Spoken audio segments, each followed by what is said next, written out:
Heavy snow fell on the Wei Palace, the only sound a faint cough. Two concubines sat vigil outside Consort Yang's chambers. The concubine in purple said, "Consort Yang's illness has worsened recently. I'm afraid she won't survive the winter." The concubine in green added, "Regardless, Consort Yang is still the most favored concubine this year, yet His Majesty won't even glance her way. Such a pity." Suddenly, footsteps approached. Both concubines were startled. Who would come at this hour? Inside, Consort Yang continued to cough. A woman entered, followed by the soft clinking of porcelain. It was Nanxio, the palace maid, carrying medicine. "Consort Yang, it's time for your medicine." Consort Yang, within her chambers, slightly parted the curtains and said to the maid beside her, "Nanxio, bring me the mirror." Nanxio respectfully replied, "Yes." Consort Yang took the mirror and looked at her haggard, sickly face. Grief filled her heart. Why do I look so dreadful? If His Majesty comes, how can I face him like this? The palace maid offered soft comfort. "Consort, His Majesty is busy with official duties today and truly cannot spare the time to see you." Consort Yang said sadly, "Since I fell ill, His Majesty has come to see me less and less." At that moment, Consort Sun pushed open the door, ignoring the protest from outside. "Consort Sun, you cannot enter. Consort Yang is unwell." Consort Sun disregarded the objections and walked straight in, her heavy footsteps echoing as she approached Consort Yang's bedside. Nanxio lowered her head and bowed respectfully at Consort Sun's arrival. Consort Sun spoke with a mocking tone. "Oh, sister, you're not dead yet." Consort Yang retorted, equally defiant, "You're wrong." Disappointed, Consort Sun said, "I am still very much alive." Unable to contain her rage any longer, she raised her voice, "Why aren't you dead yet?" Hearing this, Consort Yang let out a sneer. "Consort Sun, aren't you the one who's best at feigning gentleness? Now that you've spoken such venomous words, the facade has finally crumbled." Unable to bear Consort Yang's sarcasm, Consort Sun slapped her hard across the face. Consort Sun then declared theatrically, "A sickly wretch like you, occupying the position of honored consort for so long. The Wan family has abandoned you.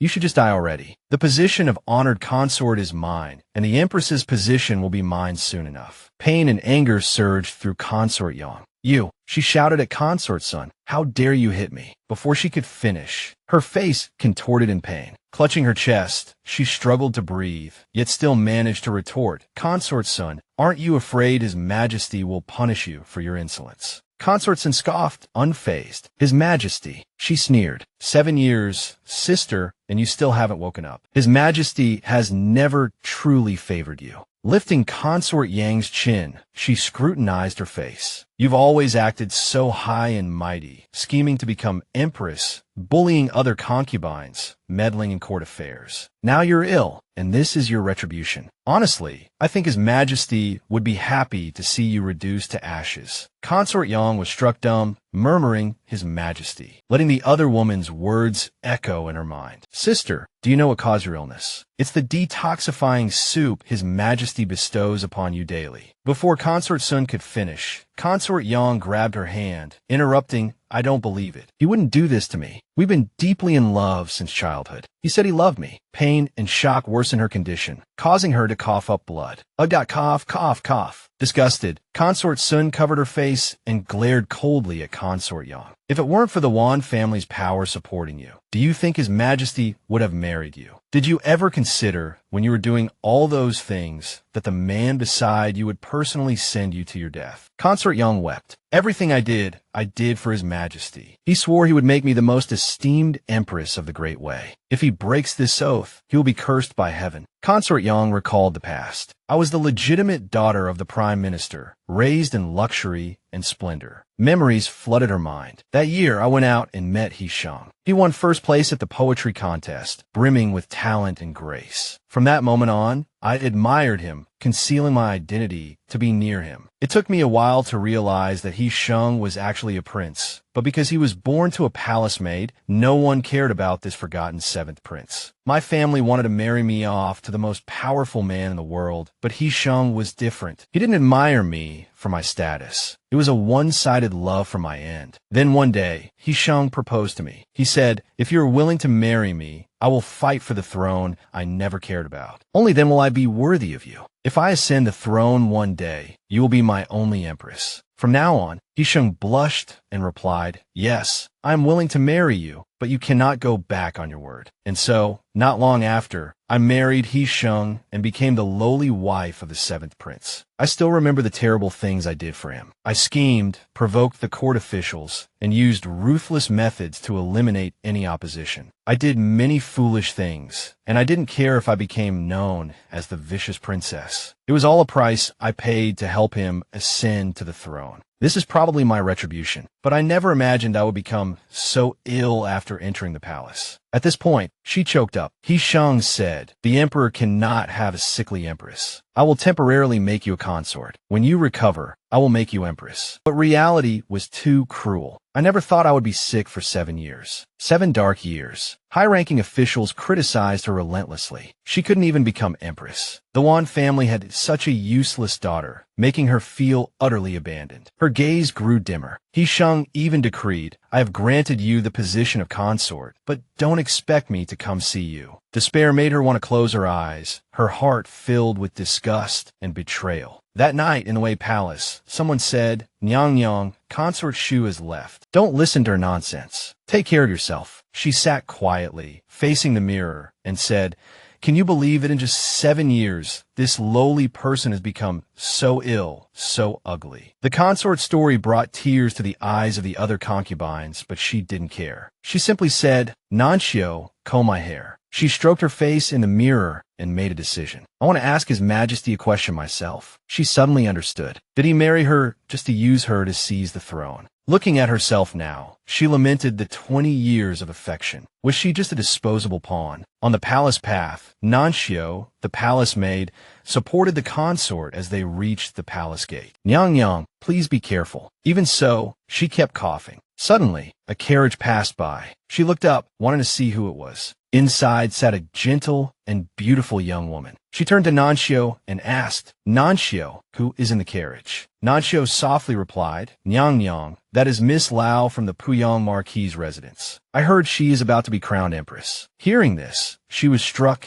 as if by lightning. Still in disbelief, she asked again, "Empress, anyone can be empress, but not me." Coughing, she collapsed to the ground. "He Xiong, I trusted you wrongly. You broke your promise. One day, you will face retribution." Inside the imperial palace, torrential rain poured down. Emperor Huo sat alone in his study. He pondered for a long time. An attendant rushed in to report, "Your Majesty, Miss Li has entered the palace. Where should she be accommodated?" He Xiong said indifferently, "Anywhere." The attendant replied, "Yes, Your Majesty." Also, the young imperial garden reports that the consort has not taken her medicine for many days. He Xiong said apathetically, "Let her be." He said coldly, "She's just feigning illness to get me to visit her." Nanxio rushed in frantically, "Your Majesty, Your Majesty." She knelt down anxiously, clasping her hands together. "I am the palace maid attending to Consort Yang." Before she could finish, the eunuch interrupted, "His Majesty is present." "What nonsense are you spouting?" He Xiong, unconcerned, simply asked, "What is it?" The palace maid cried, "Consort Yang, she has taken her own life." Shock gradually filled He Xiong's eyes. He angrily threw the book in his hand onto the chair. He abruptly stood up, searching for her, shouting, "How dare she? How dare she?" As if suddenly realizing something, he froze. He turned to the palace maid and asked, "What did she say before she died?" Nanxio replied tearfully, "Consort Yang said she didn't expect Your Majesty to detest her so." Her eyes were filled with sorrowful images. "If Your Majesty wants me dead, I will fulfill your wish one last time." She wept profusely. "Even if I become a lonely ghost, I will never forgive you for breaking your promise." Outside, the bell tolled. Ding, ding. She used a hairpin to pierce her own neck. By the time He Xiong arrived, it was too late. In the 7th year of the Zhao dynasty, Consort One passed away. 7 days later, news of Consort Yang's suicide spread throughout the streets. "Have you heard? That wicked consort in the palace finally got her comeuppance. I heard she died a terrible death." 2 women whispered in a carriage. "Someone so cruel, who did so many bad things, will probably become a vengeful ghost after death." The other woman replied, "Don't talk nonsense. Consort Yang is buried nearby. Today is the 7th day since her death, the day of her burial." She turned and whispered to the person beside her, "Keep your voice down. Don't attract any evil spirits." The young woman sitting opposite slightly lifted the carriage curtain. She said to the driver, driver stop. The horse's hooves continued to clatter, but she ignored it and insisted, "I want to get off." The driver asked in confusion, "Miss, we haven't reached Jinling yet, and there are no villages or shops ahead. Where are you going at this hour?" The young woman didn't care and got straight out of the carriage, casually tossing a string of copper coins to the driver. Today is the 7th day. Her hat was gradually blown off by the wind. "I'm going to Consort Yang's tomb." The eerie aura around her frightened the driver and the two women inside the carriage. "Ah, help! A ghost!" That night, inside Consort Yang's tomb, the lingering smoke of incense faintly masked the scent of death. She gently took off her hat. Beneath the cloak was a delicate and melancholic face. Her gaze fell upon where her body lay, and she murmured, "Wan Hua Long, I haven't died, and I haven't become a vengeful ghost. I didn't expect to be reborn after taking my own life." Inside a civilian house in the Xiaozhou countryside, the imperial physician took her pulse and shook his head sadly. "This young lady lost half her life after falling into the water. There's no hope. Prepare for the funeral." Upon hearing this, Nanshio burst into tears. "Mississippi, my Mississippi, why is your fate so bitter? Madam passed away years ago, and Master remarried, leaving you neglected in the countryside. Now, if you're gone, what am I going to do?" Hualong remained still, as if only taking a short nap. A call came from somewhere. "Hualong, Hualong." Footsteps approached from afar, and a small voice called again, "Hualong." The voice drew closer and closer, and she gradually opened her eyes. Hualong slowly walked towards the lying young woman. The young woman sat up and said, "Zhao Hualong, daughter of the left assistant censor. Lost my mother at a young age, disliked by my father, and now harmed by my stepmother. You summoned me with your life. What do you want?" The young woman asked in confusion, "Who are you?" One Hualong softly replied, "I'm the current Consort Yang." The young woman sadly replied, "Although we share the name Hualong, our statuses are worlds apart." Consort Yang looked up at the sky and said indifferently, "So what if I'm a consort? Even in death, I can't escape the golden cage of the palace." Hearing this, the young woman anxiously asked, "Am I dead? Didn't I fall into the water? My stepmother sent someone to harm me. I'm not reconciled. I want revenge, but I'm powerless. I can't do anything." She suddenly grabbed Consort Yang's hand and pleaded, "Your ladyship, I'm weak and useless. I can't fight my stepmother, but you hold a high position in the palace. You certainly can. Please, I'm willing to entrust my fate to you. Please help me get revenge." Wan Hualong looked directly into the young woman's eyes. After a moment of surprise, she regained her composure and gently lifted the young woman's chin. "I sympathize with your death by drowning." She whispered, "All right, I'll help you. It's a pity she's already gone. If I could live again, I would definitely avenge you and myself." The young woman smiled joyfully. "You promise me." As she finished speaking, her soul gradually dissipated. Recalling all of this, the young woman, now sitting before the consort, thought, "I promised Hualong. I must avenge us both." She suddenly froze, as if realizing something. She grasped Consort Yang's hand and saw the bracelet. This jade bracelet. It's the jade bracelet my birth mother left me. I must take it with me, she thought. So she removed the jade bracelet, preparing to keep it with her. Suddenly, a knife was held to her neck, and she was startled. A masked person stood behind her, saying coldly, "Audacious thief. How dare you steal from Consort Yang's tomb?" The young woman panicked. "Oh no, I've been discovered." The young woman's eyes widened in fear, unsure of what would happen next. She slowly drew a small knife from her sleeve and said tremblingly, "Spare me, hero. I'm not a thief. I have my reasons for taking Consort Yang's jade bracelet." The masked person paused, asking, "Oh, what are your reasons for sneaking around like this?" She looked around and, taking advantage of his distraction, quickly swung her knife at him. The clang of metal rang out as their blades clashed, finally giving her a chance to see her opponent's face. She studied him carefully, noting his blue eyes. He was a foreigner from Luhui. "Who are you?" she demanded. "Why are you in Consort Yang's tomb?" The man gave no reply, his expression cold. He said nothing, simply waiting for an opportunity. Suddenly, he lunged forward, knocking the knife from her hand, catching her completely off guard. He pressed his sword against her neck again, asking suspiciously, "Little thief, you can barely protect yourself, and you dare question me." Suddenly, a voice rang out, "The Emperor arrives." Both were startled, realizing the precariousness of their situation. The young woman panicked. "Why is he here?" The man turned his head in surprise. The Emperor. He quickly pulled the girl with him, and they hid behind a curtain. The Emperor. He hurriedly pulled the girl along, and together they hid behind the curtain. The man covered the girl's mouth, warning her to be silent. He carefully peered through the curtain, observing the movements outside. Footsteps approached. The emperor slowly walked in. His expression was solemn. A faint fragrance drifted through the hall. The emperor gestured for his attendants to close the door and leave. Hearing the emperor's words, the man's heart pounded. He felt that once the door closed, they would be more easily discovered. The girl whispered, "Hero, trespassing in Consort Yang's tomb is a capital offense." The man retorted, "Aren't you trespassing too?" The girl replied, "My life is worthless. If I can help you escape, my death will have meaning." Tugging on his sleeve, she cried out, "Your Majesty, spare me." The emperor sat before Consort Yang's spirit tablet, his heart heavy with grief. Suddenly, a rustling sound broke the silence. The emperor turned his head sharply. "Who's there? Come out." The girl emerged from behind the curtain, kneeling and kowtowing. "Your Majesty, spare me. Your Majesty, spare me." The emperor glared at her. "Who are you?" "I once received kindness from Consort Yang," the girl replied. "Today, I came specifically to offer her incense and see her off on her final journey." She was confident in her plan. She knew better than anyone that although Emperor Shao had been cruel to her, he valued his reputation and would never make things difficult for a commoner. The emperor looked at her. "Light it." The girl looked up joyfully. "Thank you, Your Majesty." She quickly walked to the spirit tablet and lit the incense for Consort Yang. As the 3 sticks of incense burned, thoughts swirled in the girl's mind. "Shao, did you ever imagine that the consort you personally poisoned is now standing before you?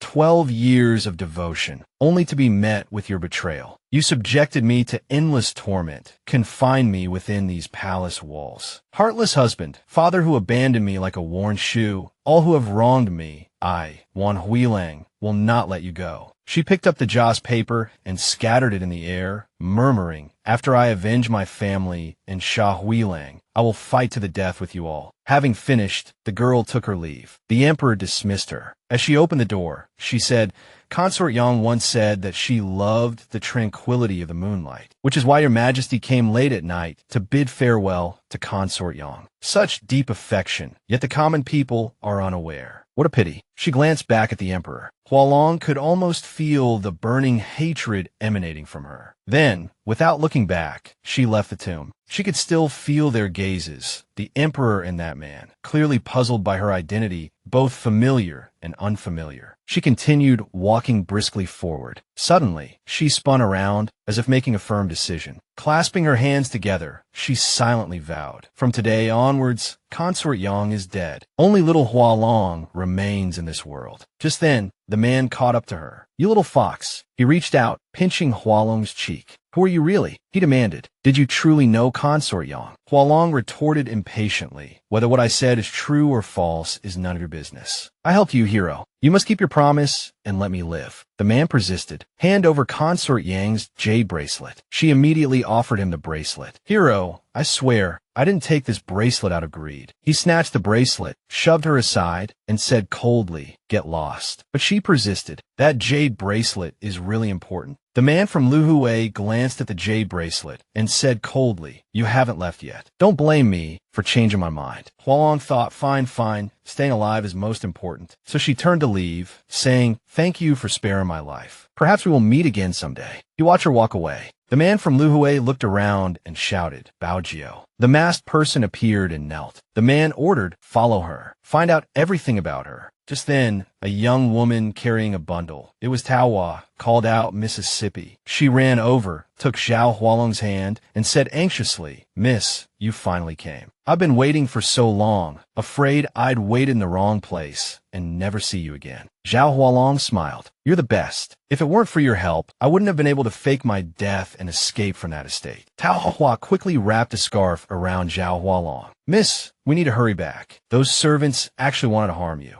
Zhao Hualong sneered. "If my father had any conscience, he wouldn't have let my stepmother humiliate me like that and abandon me in that countryside estate." Taohua worried. Zhao Hualong took something out of her sleeve. "Now I'm all alone, reduced to this. It's too difficult to go back for revenge. I have to find a way to get help first." She took out a hairpin. "I remember when I was little, my mother arranged a marriage for me." "Taohua, do you remember?" "It was with young Master Chun Yin of the Chun family in Qingling. This jade is the betrothal token." Zhao Hualong Long looked into the distance, a dazed expression on her face, the image of the gentle and refined young man appearing in her mind. Zhao Hualong muttered, "Ugh, so annoying. Why does a fiancé have to pop up at a time like this? What a bother." Taohua spoke up for him. Young Master Chen of Qinglang is actually a very good person. If he knew you were in trouble, he would definitely help you. Zhao Hualong suddenly realized something. She turned and said, "Taohua, let's go. We'll go to Qinglang and find my fiancé first. Let's see if he's willing to help me." It was the 7th year of Qi Yu's reign. Servants were busy preparing things. Snowflakes were falling, and the palace gate was already a vast expanse of white. Shufei Yang Yurong sat like a celestial being from the moon. A maid urged, "Your Highness, you've been kneeling for 3 watches already. If you continue like this, your body won't be able to take it." The door creaked open, and a eunuch came out and said, "Shufei Yang, you're still kneeling. His Majesty has said that no matter how long you kneel, he will not see you." He then turned and left. Disregarding her dignity, Yang Yurong pleaded, "Eunuch, please put in a word for me. I really didn't mean to harm Consort Yang. I didn't expect she would take her own life because of it." Suddenly, blood seeped from beneath her knees. The maid cried out, "Your Highness, you're bleeding." Shufei panicked, "My child." Shufei fainted in the thick snow from the shock. 2 maids quickly stepped forward to support her. At this time, in Yuchuan Palace, Emperor Xiao was bathing and enjoying tea, looking carefree. The imperial eunuch entered and reported, "Your Majesty, Shufei has suffered a miscarriage." Emperor Xiao, this expression was indifferent. "That young woman is so foolish. Let her return to her palace to recover. She doesn't need to come out again. Let her be." The imperial eunuch acknowledged the order and added, "Also, as you instructed, Miss Lu suddenly fell ill and has been sent back to the Marquis of Tanyang's residence." Emperor Xiao stood up. "Tell the court officials again that I am still in mourning for Consort Yang and have no intention of choosing a new empress. Tell them to stop sending women into the palace." A maid, a charming and lovely young woman, was wiping Emperor Xiaoda's body. Suddenly, he grabbed her hand. He asked tentatively, "What is your name?" The maid's cheeks flushed, and she timidly replied, "This servant is Rui." Emperor Xiaoda narrowed his eyes, lost in thought with a complex expression. Then, he pushed the maid back into the bath and said coldly, "I hate those eyes. They look exactly like Consort Yang's. Get out of the palace." It is no coincidence that a palace maid resembling Consort Yang appear by my side. Consort Yang just passed away, and someone is already eager to send people into the palace to test my feelings. How insidious. Meanwhile, in Qinglang, Zhao Hualong was strolling with her maids. A maid couldn't help but sigh. "Miss Qing is so lively." Suddenly, Zhao Hualong heard people gossiping and pointing. "Go and see the happy event at the Chen residence." Zhao Hualong was skeptical. The maid beside her asked curiously, "I heard the Chen family is really holding a celebration." A young man replied, "Of course. It's for Chen Yihan, the talented scholar of Qinghe." Someone else urged, "Little girl, stop asking. You won't get a red envelope if you're late." Hearing this, Hualong was instantly furious. "I can't believe Chunyan didn't honor our betrothal," she thought. "He's actually marrying someone else. He betrayed me." Honestly, all men in this world are truly heartless and faithless. Hualong gritted her teeth and muttered angrily, "False and deceitful." Taohua turned to Hualong and asked, "Miss Hualong, what should we do?" She felt indignant on Hualong's behalf. Hualong replied, "To the Chun residence." At the Chun residence, the wedding was in full swing. Master Chun and Madam Chun were beaming, accepting everyone's blessings. The bride and groom entered the main hall. It was Chun Yin and his bride, Wang Linger. Guided by the matchmaker, the couple prepared to perform the wedding ceremony. Just then, Hualong strode in and shouted, "Stop. You cannot proceed." The crowd erupted in an uproar. "Who is that?" The matchmaker hurried forward. "Young lady, who are you? Today is their joyous occasion. Why are you causing a disturbance?" Hualong replied, "I am the daughter of the Shao family of Jinling, and I am your young master Chen's betrothed." "Chen family, may I ask why you broke off the engagement and arranged another marriage?" The crowd had new gossip to discuss, and the murmuring grew louder. Madame Chun stood up and pointed at her. "Impossible.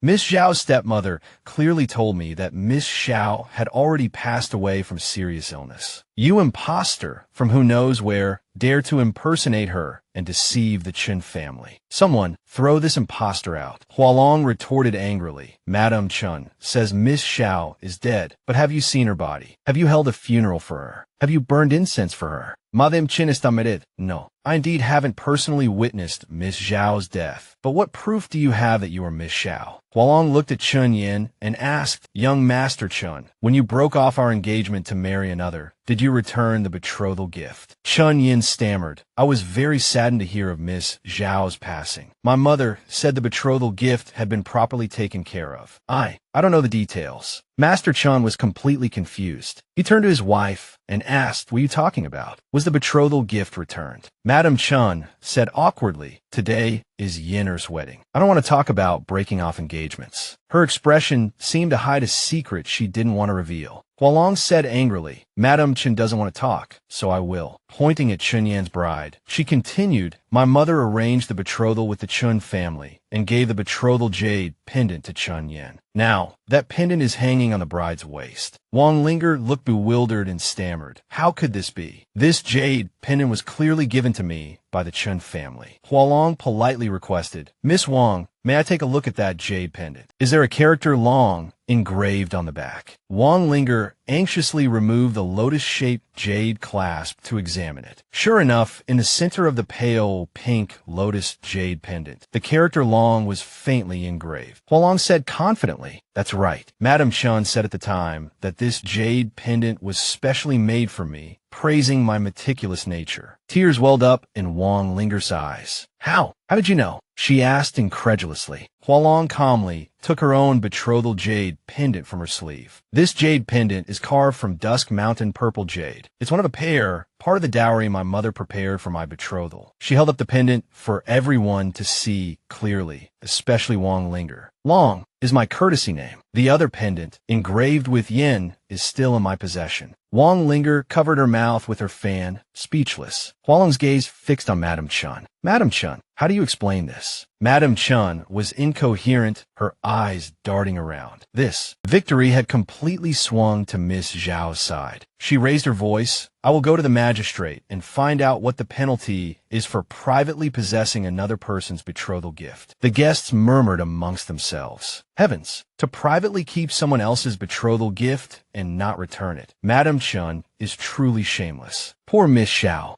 Chun Yin stepped forward and questioned his mother. "Mother, is what she said true?" Madam Chun jumped, startled. Her face was pale, her muscles stiff, and cold sweat dripped from her forehead. She shrieked. Xiao Chuan said she was covered in sores, her face full of pustules. "How could she be worthy of my son?" Master Chun, thinking of his family's reputation, angrily rebuked his wife. "Then you should have returned the betrothal gift before arranging another marriage. Look at you. How could you keep someone else's jade pendant and not return it? Preposterous. This is utterly humiliating." He glared at the priceless Dusk Mountain purple jade in Wang Linger's hand. Madam Chun swiftly snatched the object engraved with Hualong's name, muttering, "Linger, my dear daughter-in-law, mother will give you something better. Don't take this one." She offered it to Hualong as if giving alms. "Here's your jade pendant back. We're breaking off the engagement today." Hualong didn't even glance at it, only looking around at the crowd. Madam Chun only wants to break off the engagement and return the betrothal gift, as if that's all there is to it. Do you think a daughter of the Xiao family is someone you could discard so casually? Madam Chun continued to yell at her. Seeing her attitude, Hualong brought up the Xiao family's past kindness to the Qin family. "When you were destitute, my mother took you in at a critical moment. My pregnant mother cared for you day and night, saving both you and your child." Madam Chun pouted, refusing to listen. Hualong had no choice but to reveal the depth of that kindness. "It was because of this that you survived." Wang Linger and Chun Yin stood by, stunned. They had never heard of these past events. Hualong looked directly into Madam Chen's eyes and asked, "Now that you want to break off the engagement, how do you intend to repay this kindness?" Madam Chun lost her composure and pointed at Hualong, arguing illogically, "That was your mother's own choice. Why should I repay her?" Hualong's expression was hidden behind her veil, and only a gentle voice could be heard. "Because of this, my mother's health deteriorated, and later she became critically ill, with no medicine able to cure her. Madam Chun, you owe my mother her life." Hualong tightly gripped Madam Chen's wrist. She demanded an explanation from Madam Chun. "Madam Chun, how do you intend to settle this debt?" Madam Chun, speechless, resorted to attacking Hualong's reason for appearing. "Settle the debt. I think you just don't want to break off the engagement. You're sick and no one wants you, so you're clinging to our family." Madam Chun reached out to tear off Hualong's veil. Finally ripping a small section, she triumphantly pulled it down for everyone to see. "Everyone look, this is her face, covered in scars. How can she be worthy of marrying my son? Beneath the veil was a breathtakingly beautiful young woman with flawless, fair skin. There were no scars to be seen. Chunyin stared at her, dumbfounded. Are you truly Miss Xiao? Mother, is Miss Xiao all right? Madame Chun staggered back in shock. You really are Miss Xiao. Where are your scars? Hua Long casually removed her hat and veil. What? Are you disappointed to see me healthy and well, Madame Chun? Madame Chun quickly recovered and made an excuse. I was also deceived by your stepmother. I broke off the engagement in a moment of confusion. Hua Long sneered inwardly. Even if I were covered in scars today, it wouldn't excuse your family's ungrateful betrayal. Seeing the situation worsen, Master Chun stepped forward to mediate. Miss Xiao, even if the Chun family is at fault, what outcome do you seek by causing a scene at our wedding banquet today? Hua Long appreciated such directness. I want the Chin family to publicly admit that they took advantage of my mother's death to break their promise. I want them to admit that Chun Yin is disloyal and untrustworthy. She clutched the lotus-shaped jade pendant, the token of their engagement. Today, I am here to break off the engagement with your Chun family. Madam, Chun muttered like a madwoman. No, breaking off the engagement will ruin our family's reputation. My son still needs to take the imperial examinations. He cannot lose his reputation. She grabbed Hua Long's hand tightly. No breaking off the engagement. My son can take you as a concubine. No.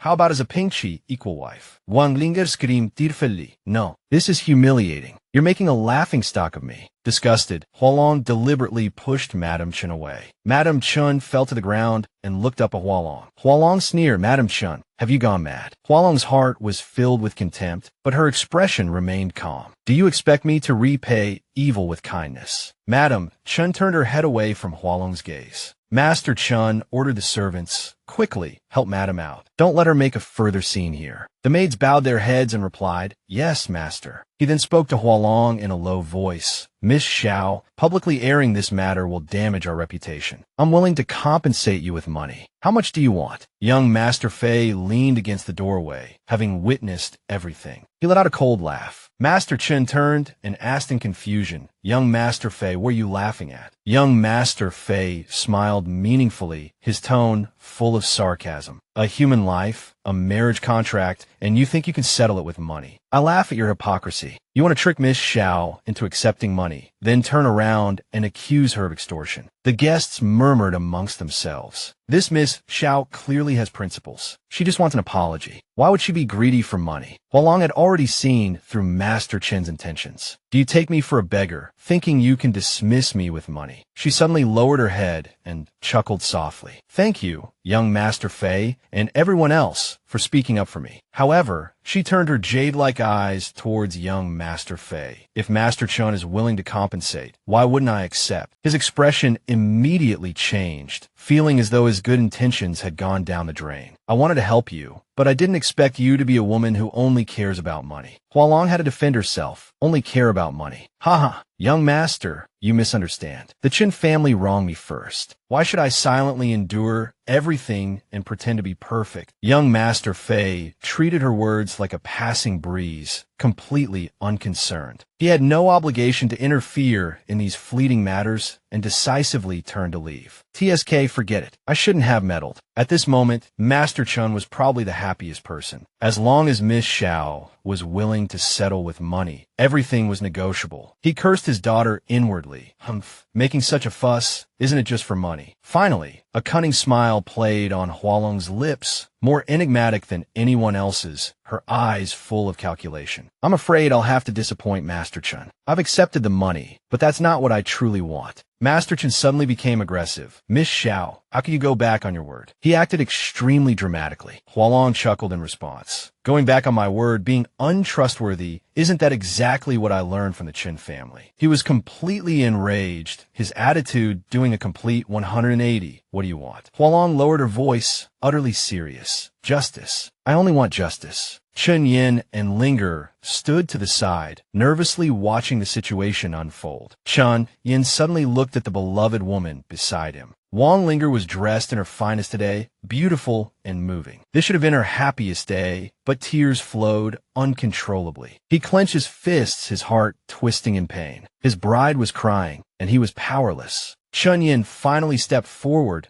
bowed deeply to Hua Long, and sincerely apologized. You're right. My family was indeed untrustworthy, breaking off the engagement for no reason and greedily keeping the jade pendant. Our actions are truly indefensible. Hua Long quietly watched the young man before her, listening intently. He made up his mind that no matter what, he had to give her an explanation today. Today is my wedding day, and I can no longer hesitate. I must be responsible for my wife. I, Chun Yin, am willing to admit to everyone that the broken engagement was entirely the Chun family's fault. As a man, I must take responsibility. He insisted, Father, give me paper and ink. I want to personally write a letter of apology to Miss Xiao. Master Chen's face flushed red as he hurriedly stopped his son. Yinner, you can't do this. This will ruin your reputation. What will you do in the future? Chun Yin lowered his head and persuaded. Father, if I still argue and refuse to admit my mistake today, what reputation will I have left? Besides, my mind is made up. If you don't want me to regret this for the rest of my life, please don't stop me. In the back courtyard of the Chun residence, Madame Chun, who had been taken away to calm down, was still furious. I'm so angry. That Jinx, she killed her own mother, and now she's ruined my son's good marriage. The head maid poured her tea. Madam, have some tea to calm down. Suddenly, a maid rushed in, panicked. Madam, it's bad. Young master has already written the apology letter to Miss Xiao. Madame Chen's jaw dropped, and she shrieked, My son, how could you be so foolish? You didn't do anything wrong. That Jinx can't get married herself, and wants to drag you down with her. Madame Chun felt dizzy, and the head maid quickly supported her. Madam, young master is just too kind. The old woman whispered in Madame Chen's ear. In my opinion, Madam doesn't need to reason with her at all. Just find someone to teach that Jinx a lesson. Let her know her place. Madame Chen's eyes lit up, and she pointed angrily. You're right. Quickly find some servants and snatch back the apology letter. The maid respectfully replied, Yes, madam. Madame Chun finally breathed a sigh of relief and rubbed her temples. If she doesn't hand over the apology letter, strip her clothes off and throw her out onto the streets. See if she still has the face to cause trouble and slander my son again. Meanwhile, at the wedding banquet at the main gate of the Chin residence, Chun Yin had finished writing the apology letter and handed it to her with both hands. Hua Long, I'm sorry. Hua Long snatched the letter, her face cold. Even if you regret it, you can't make up for what you've done. Don't expect me to forgive you. She adjusted her hat and veil, preparing to leave, and left behind one last sentence. You're not worthy of calling my name. Hua Long turned and walked out of the Chun residence. Taohua, let's go. The maid quickly followed with the luggage. Mississippi Linger's eyes were still filled with tears as Chun Yin reached out and embraced her, comforting her. Mistress and servant walked along the bustling streets. Taohua asked hesitantly, Miss, are we just leaving like this? She pretended not to understand the maid's thoughts. Otherwise, did you want me to stay and attend their wedding? Taohua looked at her tearfully. Miss, without a marriage contract, what will you do? Hua Long sighed helplessly. To be honest, I don't know what to do either. She could only offer a few words of comfort to Taohua, her maid, saying that a woman's path wasn't limited to marriage, and if it wasn't a good match, escaping it was cause for celebration. From now on, we'll live a good life together. Taohua embraced Hua Long, crying, but my mistress is so good. Taohua feels so bad for you. Hua Long patted her head. Don't cry. Don't cry. You'll ruin your makeup. Suddenly, they heard a rush of approaching footsteps. Hua Long's sharp ears immediately recognized them as a group of aggressive servants from the Chin residence, led by Madame Chen's head maid, shouting, It's that Xiao girl. Seize her. Taohua saw them too, and whispered, Isn't that the wet nurse who was just standing beside Madame Chun? The two groups faced off a short distance apart, the atmosphere tense. Hua Long knew clearly that these Chun family servants, armed with clubs and fierce expressions, meant no good. She instantly grabbed Taohua's wrist. Hua Long immediately pulled Taohua and ran. As they fled, Taohua asked in a panic, Miss, what do we do? Hua Long said decisively, Run, Taohua, run in the opposite direction. Don't get caught. I'll find you. With that, she released Taohua's hand. Hua Long ran right. Taohua left. She didn't forget to look back to check the pursuers' movements. The pursuers were relentless. Seeing them split up, the head maid yelled, Forget the girl. Catch Miss Xiao. Hua Long cursed inwardly, realizing they were only after her. Just as she reached the main road, she saw a carriage parked by the side. With the soul of a noble consort, Hua Long recognized at a glance that it was a royal carriage. She wondered why an imperial carriage would be there. With her pursuers closing in, she had no choice but to grab hold of the driver's seat. She carefully lifted the bamboo curtain and peeked inside. Without time to think, she just wanted to find a place to hide. Having lost sight of Hua Long, the Chun family servants searched frantically, shouting angrily, "Where did that woman go? We clearly saw her running this way. Search carefully, don't miss a single corner." Madam said, "Whoever gets that apology letter gets double the silver, and whoever tears that bitch's outer clothes and throws them in the street to humiliate her gets 10 times the silver." Hua Long quickly squeezed into a chest inside the carriage. She could hear the shouts clearly from within. Curled up in the cramped space, she thought to herself that Madame Chen's methods were indeed ruthless. Hua Long peeked out, secretly relieved that she hadn't been caught. Otherwise, her face would have been completely lost. Suddenly, she heard someone lift the bamboo curtain. The driver spoke first. "Young master, the jade light purple sunflower appeared in Qingzhou 10 years ago. If there's no news at the Chun family wedding banquet today, should we go back?" The young master snapped open a folding fan, seemingly about to board the carriage. He toyed with the fan in his hand, his expression melancholic. "Next month is grandmother's birthday. That treasure is something she has been searching for 30 years. I must find it quickly." The young master, Fei, got into the carriage, noticing nothing unusual. The driver cracked his whip. "Giddy up, giddy up." Fei sat inside, arms crossed, lost in thought. Directly in front of him was the chest where Hua Long was hiding. Suddenly, he noticed something amiss with the chest position. Fei abruptly lifted the lid and barked, "Who's in there? Come out. How dare you hide in my carriage?" Hua Long, startled by the sudden light, instinctively shielded her face with her sleeve. He glanced at the suspicious person in the chest. Hua Long's eyes gradually adjusted to the light, and her bright gaze met his. Their eyes locked. Fei leaned in for a closer look, and Hua Long froze. He recognized her as the girl who caused a scene at the Chun family wedding banquet and exclaimed, "Why is it you again?" Hearing his voice, the driver immediately pulled the reins, the wheels screeching against the road as the carriage came to a sudden halt. Hua Long lost her balance and was thrown forward by the momentum, landing right on top of Fei. She almost kissed him, but he managed to block his face with his bamboo fan just in time. Hua Long silently chanted to herself, not daring to move. Fei frowned and growled impatiently, "Get off me." It was noisy outside. Having searched fruitlessly, the head maid from the palace grew bolder and shouted, "Stop the royal carriage. We're chasing a thief, and we suspect the thief is in your carriage. Everyone come out." Qingzhou coldly swept her gaze over the commoners, her tone indifferent. "You have some nerve. Do you know whose carriage this is?" The other party yelled back defiantly, "I don't care who you are. Even if the King of Heaven himself is inside, he has to come out. If not, we'll come in and search." Inside the carriage, flustered by the commotion outside, Hua Long remained in the position she had fallen in, effectively sitting on Fei. She clapped a hand over his mouth to stop him from speaking. "They're here to arrest me. Don't make a sound." Fei's words were muffled by her hand. "Why should I help you?" She placed a finger to her lips and whispered, "If you help me lose them, I'll tell you the whereabouts of the Jade Guanyin." This was precisely what he yearned for. Upon hearing her offer, his resolve visibly wavered. He decisively pulled Hua Long's hand from his mouth, his gaze firm, yet the desire for the treasure was barely concealed. "Fine, I'll help you. But if you dare to lie to me,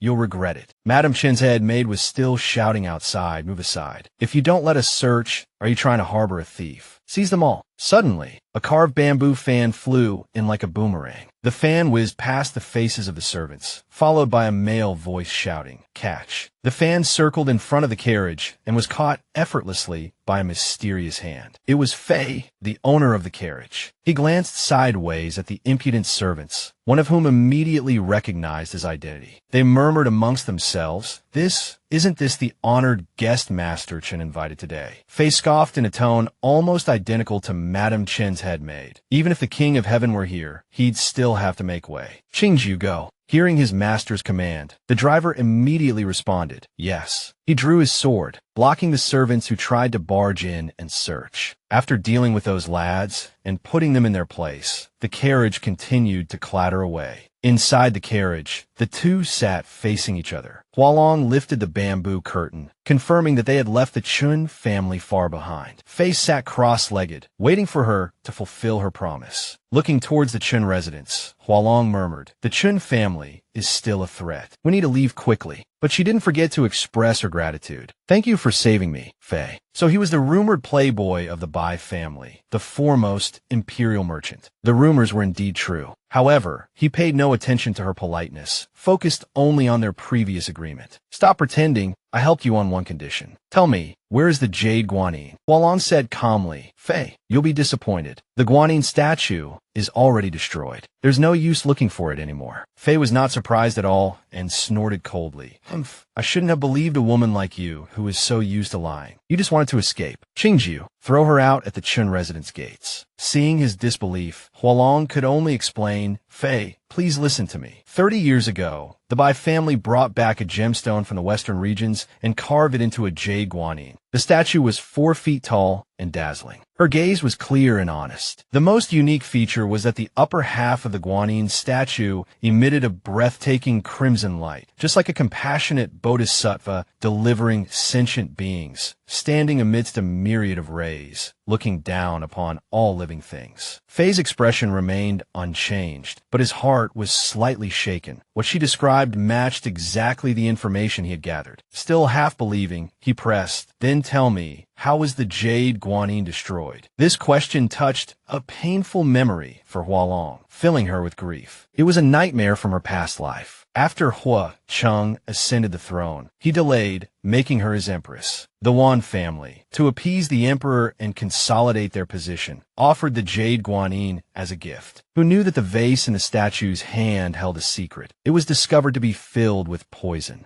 In the dark of night, imperial noble consort Wan met with Emperor Huo Xiong. His expression was cold as he personally smashed the jade statue to pieces, demanding, "Minister Wan's network is truly extensive, bringing poison into the palace. Is this a warning to me, or do you intend to poison me directly?" The poison the emperor referred to was indeed within the Jade Guanyin. Now it lay shattered on the floor. Imperial noble consort Wan anxiously defended her father. "Impossible, your majesty. My father has no such intentions." Huang Ting, enraged, gripped her cheeks. "Imperial noble consort Wan, your body is in the palace, but your heart remains with the Wan family." He frowned, feeling betrayed by his own woman. The evidence was clear, yet the consort still defended her father. It was truly laughable. Hua Long was pushed away by the emperor, her hands still covering her mouth. She coughed a few times before daring to reply, "Your Majesty, this subject wouldn't dare. But don't forget, my father helped you ascend the throne. His contributions are undeniable. You cannot easily condemn him to death and chill the hearts of your loyal subjects." She inadvertently touched upon Huo Qiong's pride, and his face darkened instantly. "So, imperial noble consort, are you threatening me? Without the Wan family, there would be no emperor, and we—" She angered the bear. Though displeased, Hua Long still had to restrain herself. "How dare I put on airs? You should keep a low profile." He repeatedly emphasized her current status, his tone laced with warning. "You are our imperial noble consort, yet you constantly side with the Wan family. Hua Long, you have disappointed us greatly." Now, she had a new identity, Miss Xiao. Thinking back, whether Huo Qiong framed the Wan family, or the Wan family truly wanted to kill Huo Qiong, it was all just a power struggle between the emperor and his officials. No matter which side she took, she was merely a pawn. How tiresome. Lost in her memories, she sat in a daze. Fei grew impatient. "Hey, speak up. How do you know all this?" Hua Long gave him a guest look and smiled faintly. "How I know is unimportant. I have a suggestion for you, Fei. The Jade Guanyin is already destroyed. You can find a craftsman to carve a new one." Miss Xiao leaned closer, whispering her plan. "Fei, I have a way to replicate the Jade Guanyin." He looked at her skeptically, neither admitting nor denying his suspicion. Hua Long simply smiled brightly and made a small request. "Find me a blacksmith shop. I'll prove it to you myself." Inside the blacksmith shop, both the owner and the workers were focused on their work, the sounds of hammering filling the air. The owner approached. "Welcome,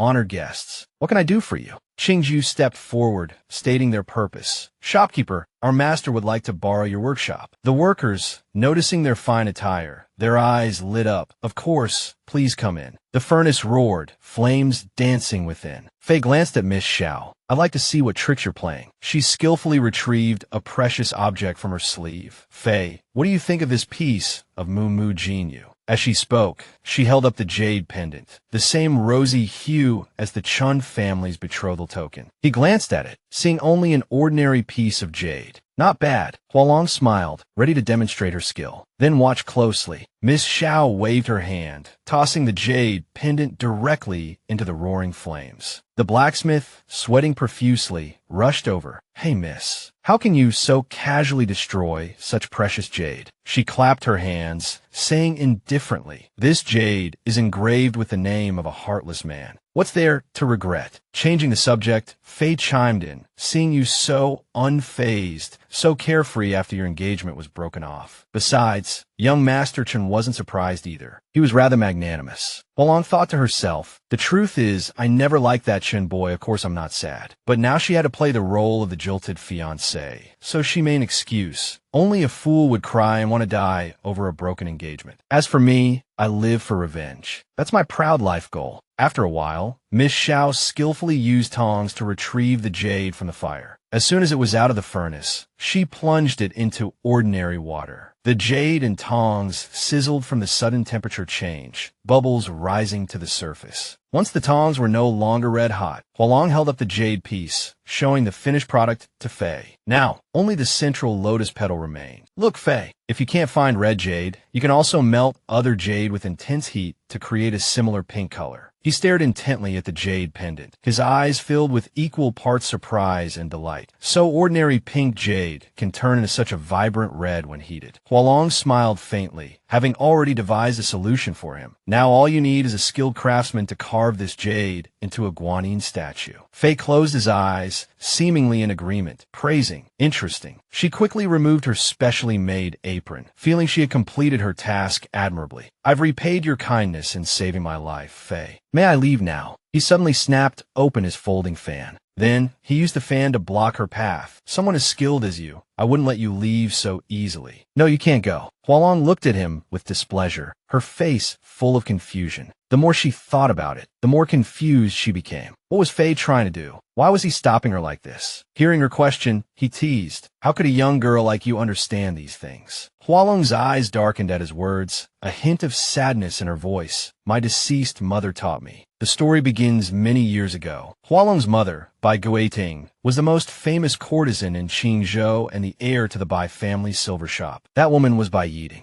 Yet, she fell in love with him. A glimmer of happiness shone deep within her eyes, perhaps because she could gaze upon her beloved, the poor scholar, Xiaoling. The handsome man holding a book was indeed Xiaoling, the scholar. Upon their meeting, Xiaoling exclaimed excitedly, Guiting, you've come. She replied with equal joy, Ling Lang, I brought you some pastries. He gently took her hand and said, Guiting, you are so good to me. I don't want to let you down. Let's get married. Guiting seemed stunned by his proposal. After a few seconds of thought, she softly nodded, okay, I agree. The scene changed, and the two went to see Guiting's father together. Tears streaming down her face, she pleaded, Father, please grant us your blessing. We truly love each other. I only want to marry Xiaoling. Please agree. Hearing this, Xiaoling also expressed his feelings, Sir, I truly love Guiting. I will definitely work hard to give her a good life. But the feudal society of the time did not permit them to be together. A poor scholar like you is not worthy of my daughter. Because of the opposition, the two had no choice but to elope. Her father would not agree to their union, so they fled during the night. Xiaoling stopped and asked, Guiting, you gave up the wealthy life of the Bai family for me. Do you regret it? Guiting smiled brightly and answered without hesitation, Ling Lang, I don't regret it. Many years later, They became husband and wife. Bai Guiting gave birth to Hua Long and gradually passed down the Bai family's craft to her. Guiting held a golden hairpin and said, "Hua Long, look, this is a golden flower hairpin made by a Bai family silversmith. You can tell at a glance that it was made by your grandfather." Hua Long looked at the hairpin and said excitedly, "Beautiful mother, it's so beautiful." Suddenly, tears rolled down Guiting's beautiful face. Seeing her mother crying, Hua Long asked sadly, "Mother, why are you crying?" Guiting choked back a sob, "I miss your grandfather. My letters to him have gone unanswered, and your father won't let me go back. I don't even know how he is doing." The scene fast-forwarded to several years later. The atmosphere became unusually quiet. The camera cut to Hua Long sitting by her mother's bedside. Years later, Guiting became seriously ill and could not be cured. On her deathbed, she was still filled with sorrow. "Father, the person I've wronged most in this life is you. But I have no face to go back and see you." Tears of regret flowed down her cheeks. "Father, your unfilial daughter." Before she could finish her sentence, Guiting's arm fell limply to her side. Her mother ultimately never returned to the Bai family. Hua Long recounted the past, her heart filled with grief. "My mother was born into the Bai family. These are all the unique skills passed down from my maternal family." Young master, Bai felt a pang of pity upon hearing this. "You're a descendant of the Bai family. Then can you make a fake Jade Guanyin for me?" Seeing that it was indeed a family heirloom skill, Hua Long immediately agreed, of course. "But young master, Bai will have to provide 5 inches of high-quality jade, plus my fee of 1,000 taels of silver." Young master Bai chuckled. "As long as you don't mess it up, anything is fine." His expression suddenly turned cold. "If you ruin it, I'll cripple your hands." Hua Long smiled faintly. Young master Bai is indeed generous. But in her heart, she thought, if I want revenge on that hateful father and stepmother, I have to save enough silver to leave myself a way out. On the way to the market, the servant following behind suddenly said, "Young master Bai, the maid and I got separated. I need to go find her." Just then, a woman with a grime-covered face suddenly called out, Hua Long. "You're Hua Long." Hearing someone call her name, Hua Long abruptly turned around. She frowned at the dirty woman. "You are." Hua Long's mind raced. Who is this woman? A flicker of confusion crossed her eyes. She didn't recognize her, yet she seemed familiar. Before she could react, the woman grabbed her hand and said ecstatically, "You really are Hua Long. You're my sister's daughter. Bai Guiting." Then, she explained their relationship. "You should call me Xiao Yinyang. My sister wrote to me and told me she had a daughter. You look exactly like her. I recognized you at a glance." Suddenly, 2 old women rushed out of the house and yelled, "Bai Guiting, are the clothes washed yet? Why are you still dawdling outside?" One of the old women raised a stick and struck Guiting. With a crack, the blow caused her to drop the bucket, spilling a pile of clothes onto the ground. The old woman's voice grew louder. "You dare to dirty the master's clothes. I'll teach you a lesson." Seeing her aunt being bullied, Hua Long immediately grabbed a piece of cloth from the ground, flung it at the old woman's face, and then quickly shoved her towards the stick. The old woman cried out in pain. Because of the sudden counterattack, she fell heavily to the ground with a thud. Hua Long rushed over to help Xiao Yinyang up, anxiously asking, "Aunt, are you all right?" Xiao Yinyang just weakly shook her head. The old woman who had been pushed down got back up, cursing incessantly. "Who are you? We're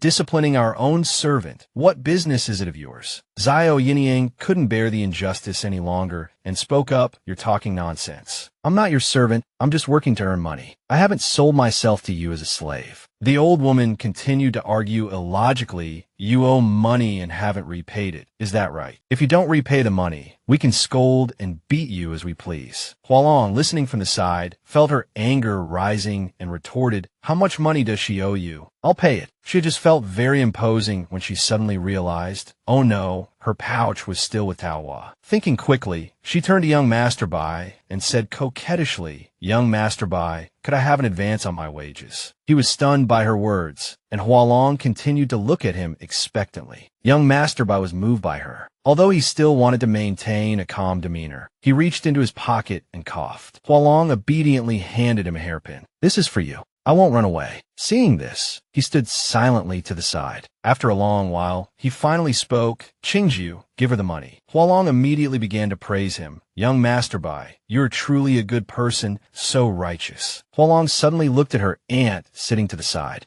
The woman's hands and feet were covered in dirt, her clothes ragged. How could a member of the Bai family, the #1 silver shop in Qinghai, have fallen into such a state? It was truly lamentable. Hua Long bent down and helped her aunt up. "Aunt, how did you come to owe these people money? Tell me what happened." Her aunt couldn't help but cry. That year, when her grandfather learned that your sister and Xiaoling had eloped, he was so angry that he had a stroke and never recovered. Later, the Bai family silver shop was swindled and your grandfather needed medicine and treatment, so we incurred huge debts. I can only rely on washing clothes for others to repay the money. Alas, such a bitter fate. Hua Long closed her eyes, her heart filled with bitterness. How similar her mother and her past life were. The past events were truly a tangled mess. She recalled her past life's missteps, which had implicated everyone around her, and felt full of regret. Hua Long looked ahead, her eyes firm. "Fortunately, I still have a chance to make amends. There's still time. This time I must do things right." She came back to her senses and wanted to ask her aunt a few things. "Aunt, after I find a maid Tao Hua, can I go see grandfather?" Her aunt agreed without hesitation. "Of course you can." In the evening, at the Bai family small courtyard, her aunt gently pushed open the door and led Hua Long into the room. "Come in quickly. Your grandfather will be very happy to see you," she whispered as they walked. "The old man's legs and feet are inconvenient now, and his health is poor." Her aunt pointed to the doorway. "He refuses to take his medicine now. You should try to persuade him. Good luck." Hua Long pushed the door open and looked inside. Inside the room, a thin and haggard old man sat in a chair. Hua Long walked in, a trace of sadness in her eyes. Her grandfather looked at her with a dull gaze. "Guiting, you still have the face to come back. How cruel." Hua Long stood gently and calmly. "Grandfather." Her grandfather was both surprised and disappointed. "You're not Guiting. Wait, who are you?" Then he realized with astonishment, "What did you just call me?" Hua Long immediately knelt before him and respectfully introduced herself. "I am Bai Guiting's daughter, your granddaughter, Hua Long." Her grandfather stretched out a trembling hand. "Hua Long." He was so moved that he almost burst into tears. "You've grown so big. Where's your mother? Prepare tissues." Hua Long held his trembling hand and couldn't help but choke back a sob. Mother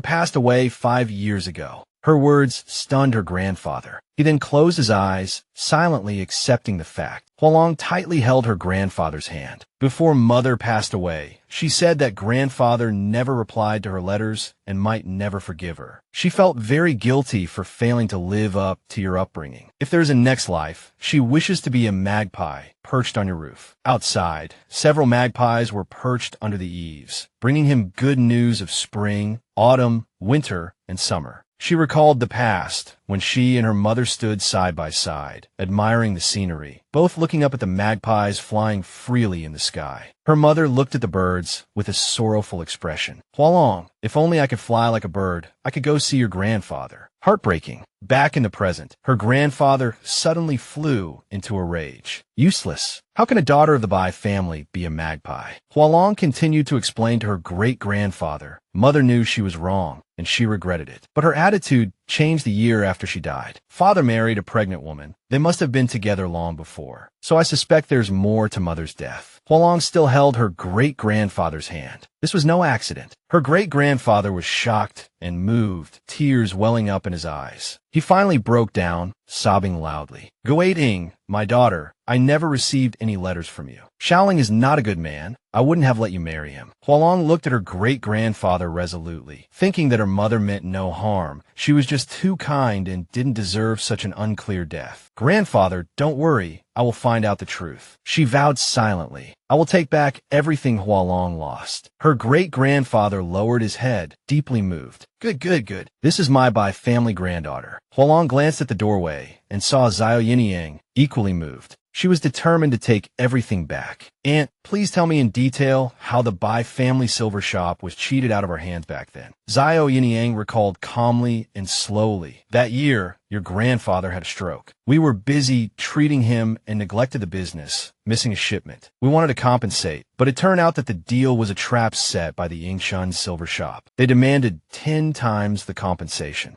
Zhao Yinyang's face was filled with worry. She couldn't help but sigh. "The Yingshan silver shop kept pressuring us, but I was powerless. I could only hand over the silver shop to them and focus on taking care of your grandfather. Hua Long, why are you asking about this? Hua Long didn't hide anything and said frankly, I want to take back the Bai family silver shop. Xiao Yinyang covered her mouth in shock. The Bai family silver shop is in the hands of the Yingchun silver shop now. They are all thugs. Hua Long, you mustn't provoke them. Hua Long calmly comforted her. Don't be afraid. Aunt, I'll find a way. At this moment, young Master Bai suddenly walked over. Such big talk. You have neither money nor power. How are you going to get the silver shop back? Hua Long turned around, her face full of impatience. Young Master Bai, why haven't you left yet? Young Master Bai replied, of course, I have to keep an eye on you. What if you run away with the money? I'm going to make your family pay back the debt. The two started arguing again. I won't run. I'll come find you after I've dealt with my family matters. Young Master Bai pushed her hand away and retorted, I'm not leaving. I want to see the show.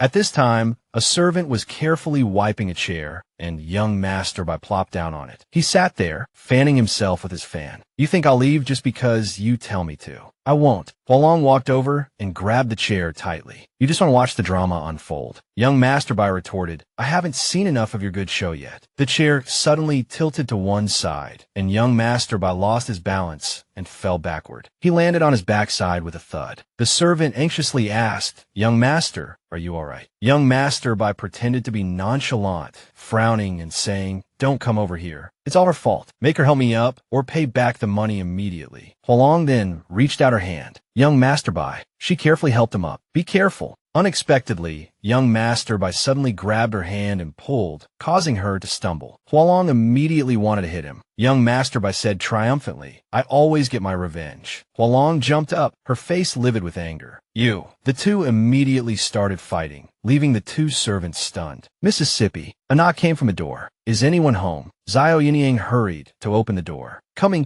She saw a young man standing outside. Who are you looking for? The young man politely asked Xiao Yinyang, excuse me, is this Miss Miao's maternal grandfather's house? I am Chen Yan. Is the young miss in? Hua Long, who was in the middle of a heated fight, also turned her head and asked, Chen Yan, what are you doing here? Chen Yan looked a little surprised at the scene. Young Master Bai, why are you together? Hua Long grabbed young Master Bai's collar. None of your business. Young Master Bai retorted impatiently. What's it to you? Chen Yin stood there, his face pale, but he forced himself to remain calm, looking at the four of them. He was clearly afraid, but he still mustered his courage, his voice trembling slightly, but sincere. I heard that my mother sent people to make things difficult for you, so I specifically sought out your mother's family home. Hua Long looked at him coldly, her eyes sharp as knives, her voice icy. If the Chun family insists on forcing us, then I will perish together with you. Chun Yan's attitude was utterly sincere, as if all he sought was reconciliation. His tone was urgent, without a single pause. No, I came here specifically to apologize to you. This matter is due to my mother's stubbornness. She refuses to change her bad habits. Seeing you safe, I'm relieved. I've already taken her to the temple to pray for blessings. She won't come to bother you again. Young Master Bai stood to the side, arms crossed, his gaze cold as he watched Chun Yin, as if weighing whether to believe him. After hearing these words, he felt they were reasonable enough and tentatively accepted Chun Yan's sincerity, but he still couldn't resist a sarcastic remark. Now that's more like it. Hua Long turned to leave, her gait composed, yet every step filled with resolve. She didn't even look back, simply leaving behind a calm sentence. I hope you keep your word. If there's nothing else, please leave. Her voice was as light as a breeze, yet carried weight, leaving Chun Yin speechless. Suddenly, Wang Shiji's voice came from the window inside the house. Wait a moment. Her voice was somewhat hurried. She poked her head out of the window, her eyes gleaming. Can Shiji speak with you for a moment? Hua Long stopped and turned back to agree. Wang Shiji hurried out of the house, looking slightly flustered, rummaging through her sleeve as she walked. She finally pulled out a stack of paper money from her sleeve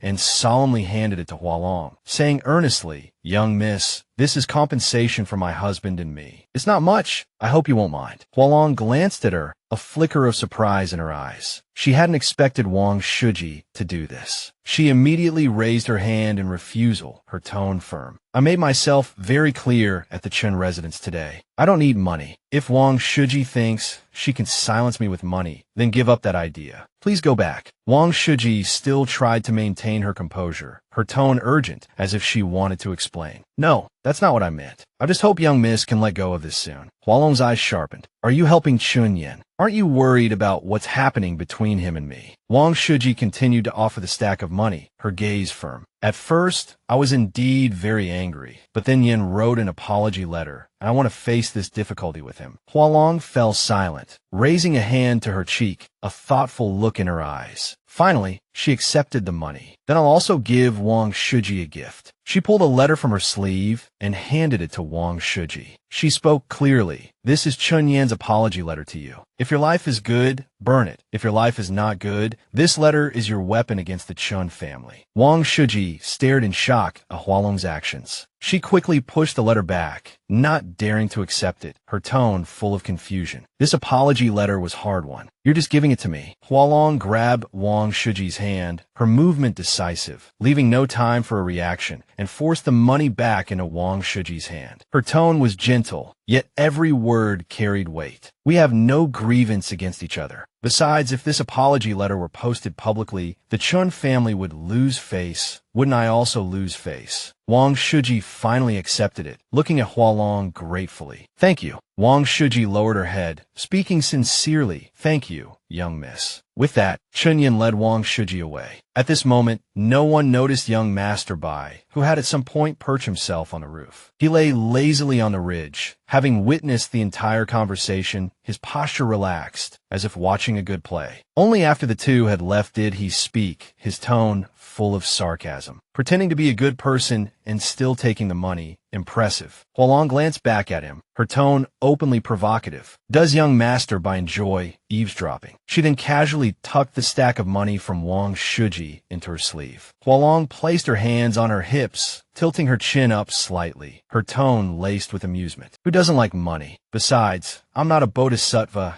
doing good deeds without seeking anything in return. Young Master Bai rested his chin on his hand, his eyes full of curiosity. By returning the apology letter, doesn't that mean the Chun family is off the hook? Hualong, still facing away from him, replied indifferently. Who says they're off the hook? Who knows? One day, they might wake up to find the apology letter plastered all over the streets and alleys. They'll never have peace of mind again. Young Master Bai asked again, what if Wang Shiji returns the apology letter to the Xie family? She casually answered, it's a fake. The one I gave Wang Shiji was copied by Tao Hua on my orders. If Wang Shiji is a good person, this letter can ensure her safety. If she uses it to curry favor with the Chun family, they'll only be disappointed. It turned out the letter had been switched by Hualong long ago. Everything was within her calculations. Upon hearing this, young Master Bai broke out in a cold sweat, frightened by her words. He no longer dared to underestimate the person before him. You truly are the most scheming woman this young master has ever met. Hualong waved her hand dismissively, as if nothing was on her mind. Young Master Bai simply hadn't met enough people yet. The next morning, at the Bai family's small courtyard in Cheyenne, as the first rays of dawn crept over the eaves, Hualong appeared in smart men's clothing, her eyes gleaming with excitement. She turned to Tao Hua, tilting her head. Tao Hua, how do I look? Tao Hua covered her mouth, giggling and nodding. Our young miss is the most handsome on the street. Young Master Bai, standing nearby, deliberately cleared his throat, his eyes shooting daggers. Ahem, that maid has terrible taste. Hualong ignored the drama entirely, turning to address Bai Dama. Bai Dama, I went into the city today to inquire about the Bai family silver vault. Bai Dama's face clouded with worry, her brow furrowing slightly. You must be careful.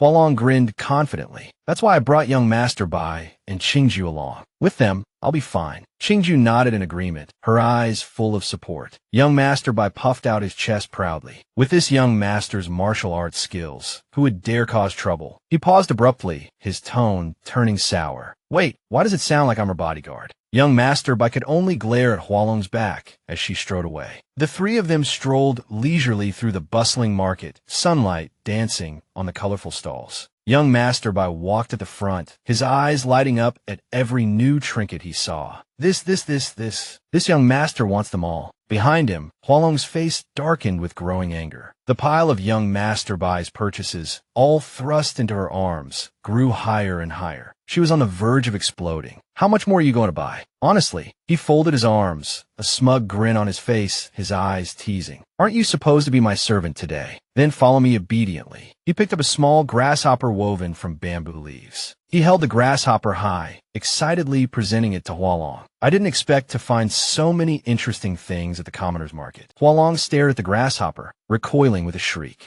Qingju immediately stepped forward, her eyes full of sympathy, gently extending her hand. Get to me. Hua Long looked at Qingju, tears welling in her eyes, her lips trembling as if she might cry. Qingju is the best, she thought. Suddenly, the crowd stirred, murmurs rippling through the street. There's a show. Hurry, someone shouted excitedly. It's starting. They're continuing the story of noble consort Xianyuan today. Hearing the lively cheers, Hua Long turned to see a performance underway on a stage in the middle of the street. The high-pitched opera singing told the story of how, after noble consort Xianyuan fell gravely ill, Consort Shu, whom she had once humiliated, patiently waited for the right moment, gathered evidence, and exploited the situation to harm the nation's people, presenting everything to the emperor. In the end, noble consort Xianyuan died. It was her retribution. The audience erupted in applause and cheers, shouting, she deserved it. Young Master Bai stood to the side, holding his folding fan, thoughtfully surveying the crowd. How daring of them to adapt even royal affairs into a public performance. He turned and called out, Hua Long, let's go. We have business to attend to. Receiving no response, he looked over to see Hua Long still standing there, her gaze fixed on the stage, her long lashes fluttering slightly. Why are you listening to such nonsense? Just then, he finally noticed the tears glistening in her eyes, her beautiful face full of emotion. He blurted out, his voice laced with curiosity and confusion. Are you sympathizing with noble consort Xianyuan? Hua Long took a deep breath, trying to compose herself, her voice choked with emotion. Everyone thinks noble consort Xianyuan was vicious, but I think she was pitiful. Young Master Bai countered, one can't climb to the position of noble consort without a ruthless heart. Besides, those accusations weren't unfounded. His words seemed to anger Hua Long. After all, she knew this story better than anyone, for she was that scorned consort. Tears in her eyes, she retorted angrily, so you think she deserved to die? Young Master Bai's expression remained calm. He gently placed a hand on her shoulder, his voice softening. To become emperor, one must be utterly ruthless. It's truly absurd that a woman had to bear all the blame for the sake of supreme imperial power